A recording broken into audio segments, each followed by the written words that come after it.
Good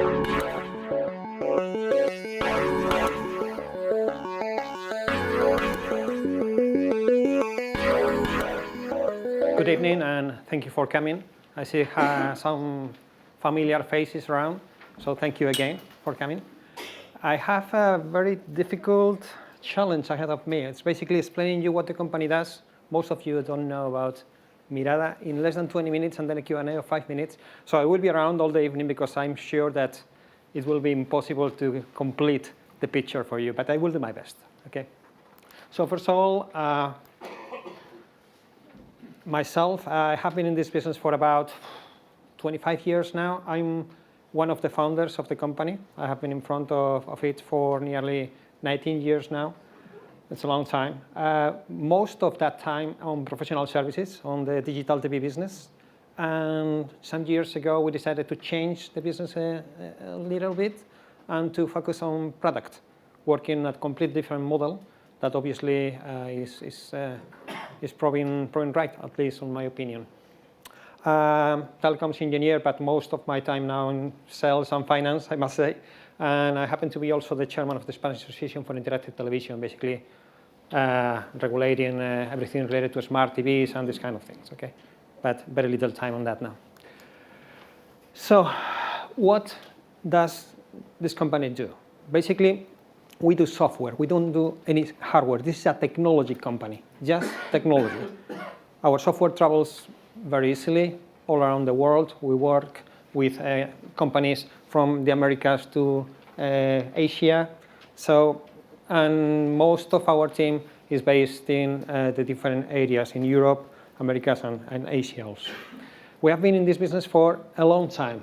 And we have a lot of customers, as you can see, some familiar names around in both the pay TV and the broadcast business. Most of our customers these days, most of our revenue is coming from the pay TV business.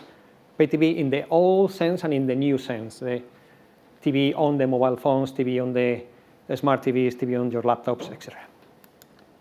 So what is our market? Basically, our market is all the world.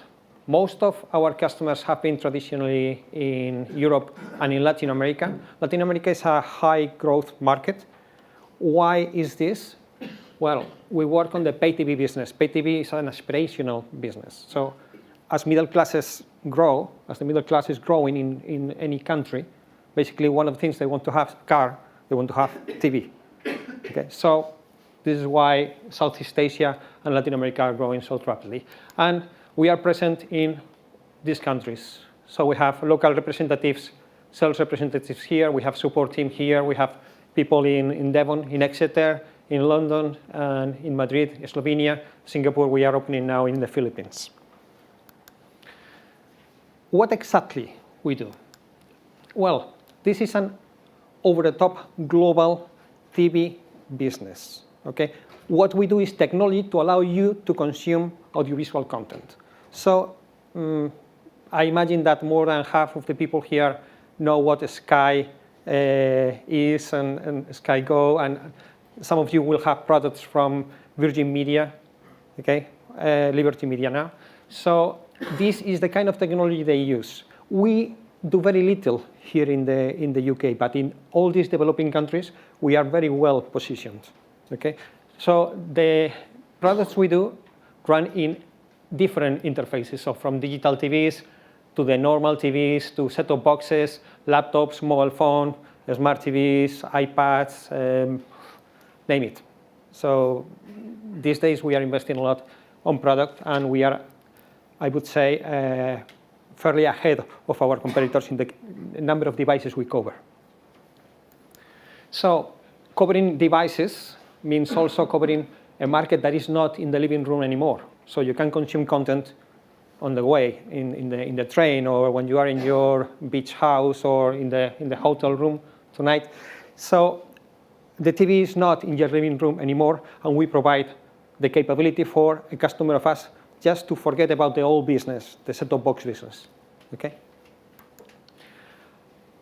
Important to know what your customer is doing. These days, it's not a unidirectional business, it's a bidirectional business. So you need to know exactly what the customer is doing. Not only what you are consuming, what movie you are viewing, is how long you have been in this screen. Have you been just looking into the description, the synopsis of this movie, and you decided not to watch it? Why? Looking for this kind of patterns is a key element to allow you to make a better user experience. So we work on that with an intelligence platform that we call Logic. And now with millions of customers using our technology, Logic is very, very powerful because we have extremely good insights on how to improve the performance of a PTV platform. You don't have just adults, you have many kind of customers, so sometimes you customize your user experience for this specific audience. So we have some products for kids, and we also have products for football fans.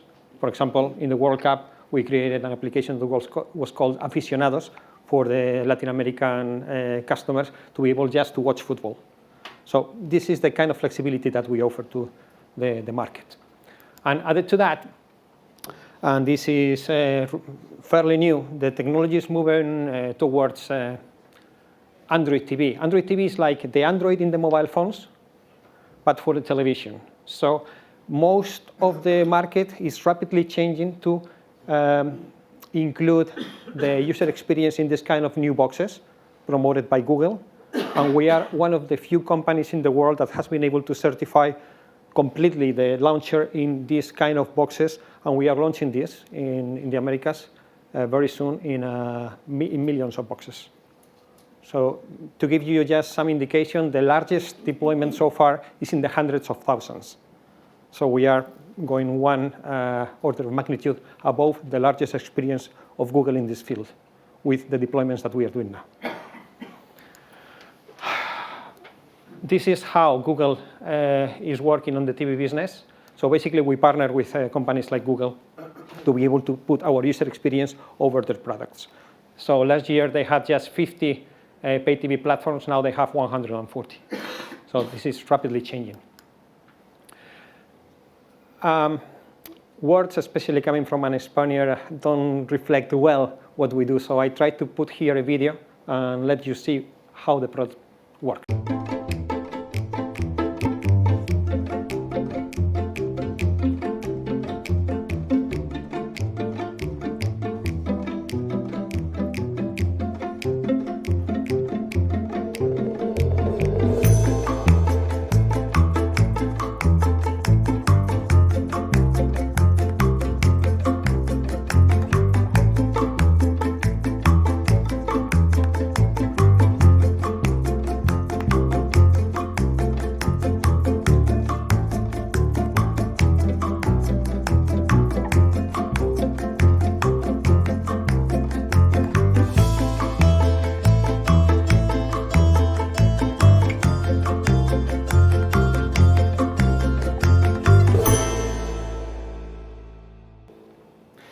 So some of these functionalities will sound familiar to you. Probably you have them at home.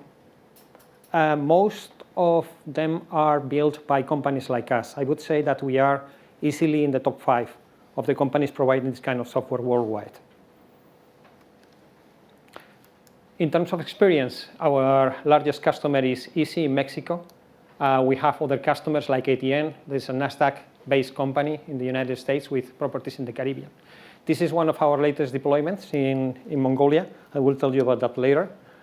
This is Bolivia, Cablecom is in Mexico. Well, many of them, as you can see. The most important ones are in the top in terms of relevance, in terms of our revenues and pipeline. Our customers are our better sellers. They sell very well what we do. And actually, the best thing I can always say is go and visit a previous customer, and they're always happy to open the doors and receive the new prospects. I'm very proud to say that we have not lost a customer in 19 years now of the company. This means a lot to us because, well, I'm an engineer by training, so performance, reliability, it's important for me. But it's important also to count customers as friends and partners. Obviously, you do business, you grow, but you keep them happy. This is the only way to make a solid business from my point of view. Okay? So this is actually one of our partners. They do remote controls This is our largest customer. They believe that they have the most advanced product in the region, but they say that to our competitors. Okay. Some of you maybe were here in July when we announced the launch of Netflix in Easy, and the share price went up like 40% that day. I really don't know why, because we have always been telling people what we do, but you use these names as Netflix, and people suddenly realize that you are operating in a global scale, in a global business. So, well, the business is exactly the same. We have been growing in terms of share price. I think we doubled in the last 8 months, something like that. Hopefully, we are far from what I expect the share price to be, but this is just my view. Recent announcements. In September, we announced a contract with PMO, that is an aggregation of operators in Spain, actually. They claim to be the 4th operator in Spain with a potential reach of more than 1.5 million subscribers. In the press release they aim for 600,000 subscribers just in the first year of operation. Let's see if they can make it. Okay? But in terms of our platform, it's perfectly able to do that. And there were a couple of news also, apart from us being working a lot on Android TV. We launched in Skytel. In Skytel, in Mongolia, they were planning just a soft launch. They wanted to have roughly 5,000 subscribers in the first year with the OTT things. It's difficult to explain what Mongolia is, but basically it's a nomadic country. It's the second most unpopulated country in the world after the Saharian Republic. So it's a desert. Basically, they have 3 million people and the size of nearly Europe. Okay, so they are on the move. And OTT is very important for them. They consume video, but on mobile phones, tablets, these kind of things. And they have these solar panels. And well, they were expecting 5,000 in the first year. Just after 3 months of operation, they have 75,000 subscribers with our solution. Actually, I have a surprise for you at the end of the presentation. With Easy, that is our largest customer, less and less relevant in terms of the percentage of revenues, but growing in revenues a lot. With Easy, we surpassed the 2.5 million set-top boxes. Easy has 4.1 million subscribers, roughly, average of 2 set-top boxes per household. They pay us per set-top box they buy. Okay, so that we still have a lot of room of growth in Mexico. $3 to $5 or $2.5 to $3 to $5 per household, per set-top box. Sorry.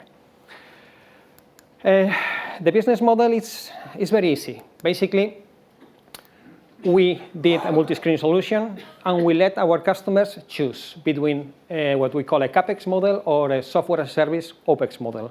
If they want to pay everything upfront, higher fees, and they will pay a one-off license fee per new household or per new set-top box. Usually is how household these days. Okay. If they want to pay a lower upfront, they will still need to pay an upfront, but they will pay a monthly recurring fee.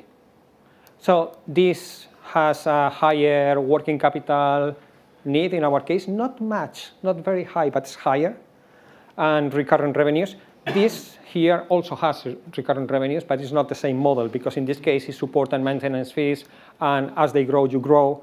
And if every box that gets broken, they need to buy a new box, and in some customers, they need to pay for the new box. So still you have recurrent revenues from both customers, but we prefer this model, obviously, these days.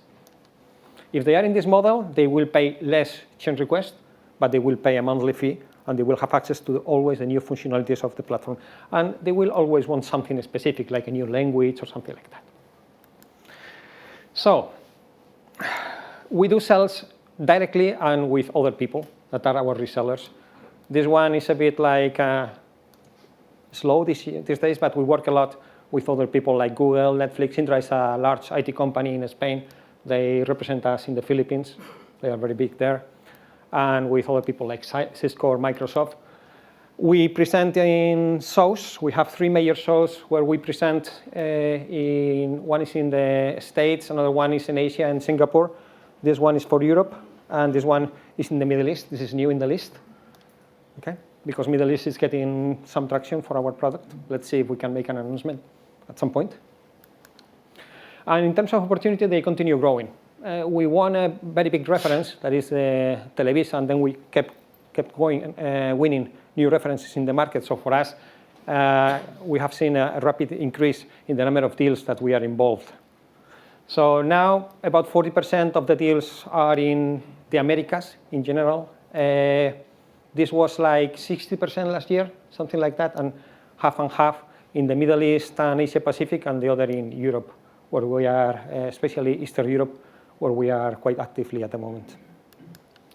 In terms of the financials, well, you need to keep in mind something, that is about 400,000, nearly 500,000 of this is coming from Connect. That is an old division that we sold in July. Okay, so like to like is roughly 11% growth from last year to this year. Okay, in terms of the full year, this is how we ended the year last year. It's quite a growth, actually.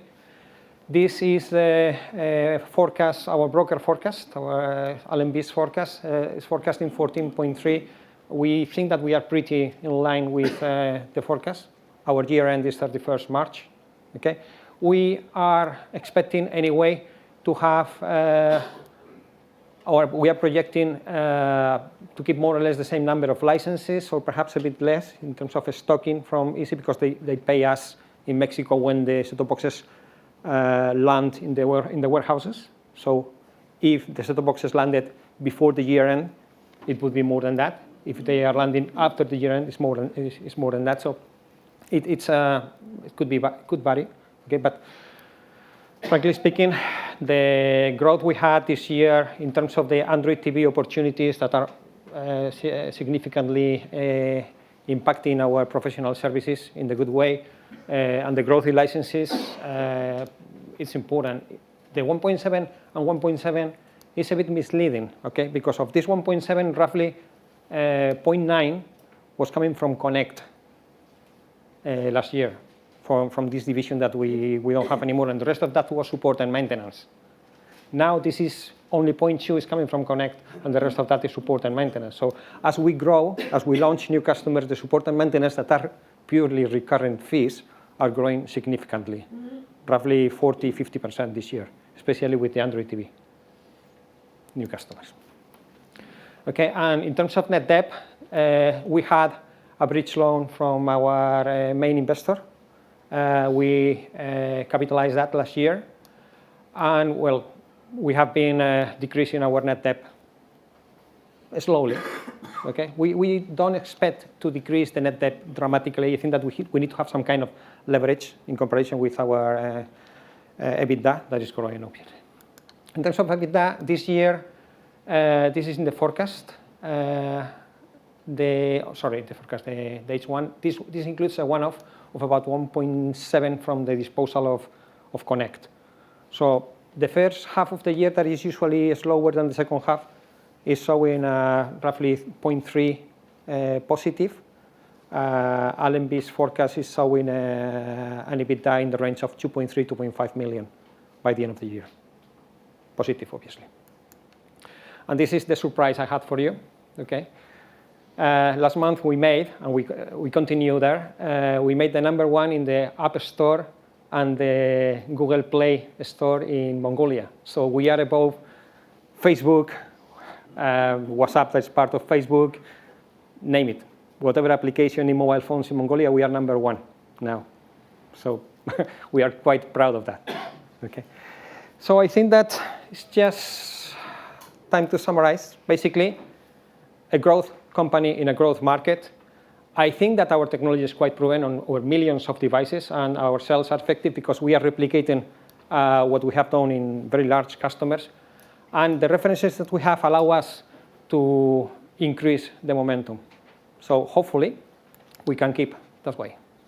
Lovely, Jose, thank you very much indeed. So remember, if you have a question, please raise your hand and wait for a colleague with a microphone. Gentleman at the back, please. Peter. How well established are your competitors in Asia? Well, the Asian market is quite a difficult one. If you have a very good product, you compete on quality and price. So you have two kinds of competitors in Asia. The ones that are just doing bespoke developments for your customers, and competitors like us that are coming especially from Europe and the Americas. So companies like Mirada. When you are trying to do something really complex, you go to people like us. You don't do bespoke development because they take so long to do. I mean, so long could be a couple of years. So the only way to compete in Southeast Asia is to have a very solid product and to be able to compete on a price basis. And most of our price structure is based in Southern Europe. So our price structure is more competitive than those coming from the Netherlands or coming from the United States. Our large competitors are based in the United States, so competing in price is actually good for us, if we want to do so. In the Americas, we usually don't compete in price, but in Southeast Asia, you compete in a price basis. Thank you. A question here, please.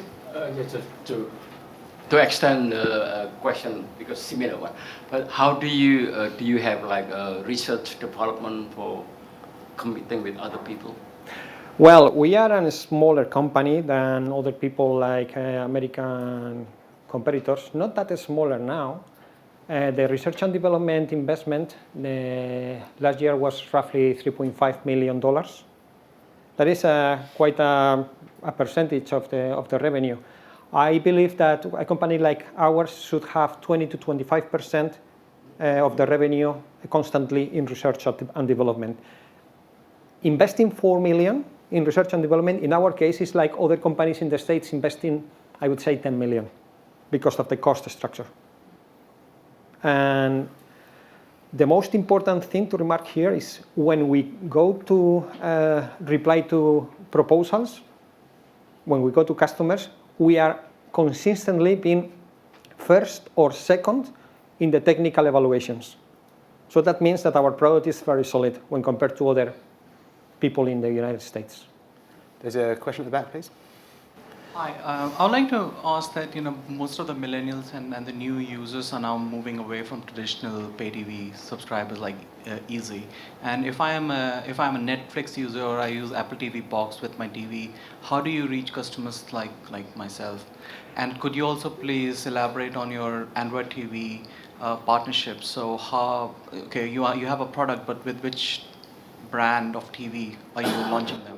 Well, I will start on the second and then I will go to the first, if you don't mind.